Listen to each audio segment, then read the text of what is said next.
Hi everyone, মোৰ আন এটা নতুন ভিডিঅ'লৈ আপোনালোক সকলোকে পুনৰবাৰ স্বাগতম জনাইছো। এতিয়া আছোহি আমি আঠখেলীয়া নামঘৰৰ সন্মুখত এয়া দেখা পাইছে আৰু এতিয়া বলক আমি ভিতৰলৈ যাওঁ আৰু আপোনালোককো দেখুৱাই আছো বলক তেন্তে। এয়া হৈছে গোলাঘাটত অৱস্থিত শ্ৰী শ্ৰী আঠখেলীয়া নামঘৰৰ বাটচৰা আৰু আমি এতিয়া আছোহি বাটচৰাৰ সন্মুখত। এয়া চাওক ধুনীয়াকৈ বনাই থৈছে বাটচৰা ভাগ আৰু আমি ইয়াৰ ভিতৰেদি এতিয়া যাওঁ আৰু ইয়াৰ সম্পূৰ্ণ ভিতৰৰ পৰিৱেশটো আপোনালোকক দেখুৱাবলৈ চেষ্টা কৰোঁ। ইয়াৰ কাষতে আছে এয়া অতিথিশালা। ইয়াতে দূৰ দূৰণিৰ পৰা যিসকল লোক আহে ইয়াতে থাকিবলৈ দিয়ে।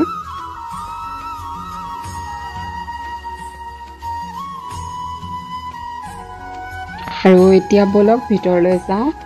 এয়া চাওক ৰাস্তাৰ দুয়োকাষে কিমান ধুনীয়াকৈ দেৱতাৰো লগাই থৈছে। কিমান এটা সুন্দৰ পৰিৱেশ নহয়নে?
এতিয়া এয়া আমি নামঘৰৰ ভিতৰ ভাগলৈ সোমাই আহিছোঁ আৰু আপোনালোককো দেখুৱাবলৈ চেষ্টা কৰিছোঁ।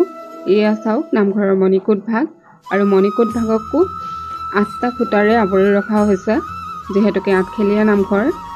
আৰু আমি এতিয়া গধূলাৰ সময়ত অহাৰ কাৰণে বিশেষ মানুহ দেখিবলৈ পোৱা নাই ইয়াত।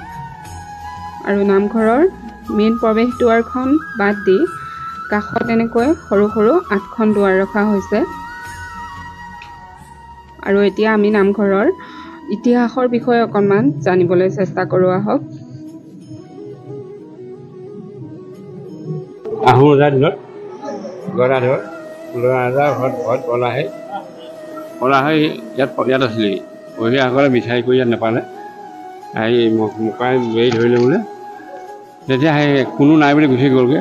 কিমান দিন ইয়াত থাকি নগা পাহাৰলৈ গুচি গ'ল। নগা পাহাৰৰ পৰা ঘূৰি আহি ৰজা হ'লগৈ। ৰজা হৈ আকৌ আহিলে এই জেগাডোখৰ চাবলৈ। সেই জেগাডোখৰত ফকীৰজনো নাই, জেগাডোখৰো নাই আৰু ত্ৰিশূলডাল আছে, ত্ৰিশূলডাল নাই।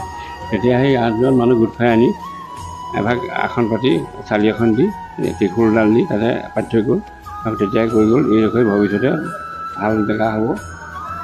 আজিৰ পৰা ধৰি গৈ লিখা হৈছিলে। 8টা খেলৰ 8 ঘৰ মানুহ, 8 ঘৰৰ পৰা এতিয়া 28টা খেল হৈছেগৈ। 8টা খেল এতিয়া যেনিবা ককাই ভাই তেনেকৈ বেলেগ হৈ যায়। এতিয়া মোৰ দুভাগ হ'ল তেনেকৈ। সেইটো কৰি ইয়াততো হোৱা নাই, এইটো 8টা আছেই। আৰু এতিয়া দেখুৱাবলৈ লৈছোঁ নামঘৰৰ চৌপাশটো।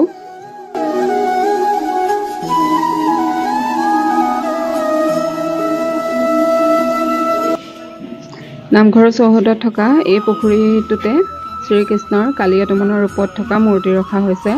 আৰু এই পুখুৰী ভাগতে বহুত কাছ আছে।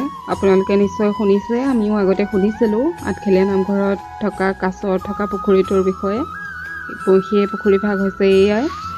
আৰু এতিয়া শুনাবলৈ লৈছোঁ নামঘৰৰ দপা ঘণ্টাৰ ধ্বনি।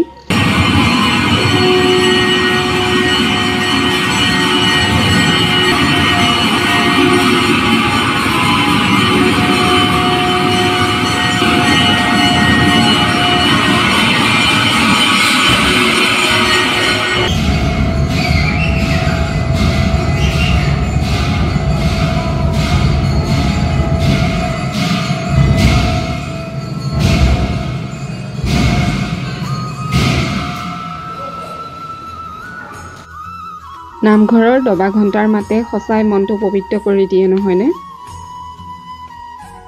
এতিয়া আমি এয়া সকলোৱে চাহ খাবলৈ লৈছোঁ আঠখেলীয়া নামঘৰত। আমি আহিছোঁ ককাটনি গাঁৱৰ সকলো ৰাইজে মিলি একেলগে মানে গাঁৱৰ বৰ্তা বৌ খুৰা খুৰী সকলোৱে মিলি একেলগে আহিছোঁ আৰু আঠখেলীয়া নামঘৰলৈ অহাৰ আগত আমি যোৰহাটৰ ঢেকীয়াখোৱা নামঘৰতো সোমাই আহিছোঁ আৰু যোৰহাটৰ ঢেকীয়াখোৱা নামঘৰৰ ভিডিঅ' মোৰ চেনেলত দি থোৱা আছে মই ডেছক্ৰিপশ্যনত লিংকটো দি দিম আপোনালোকে যিসকলে চোৱা নাই চাব পাৰিব এতিয়া আমি চাহ তাহ খাই ওলাই আহিলোঁ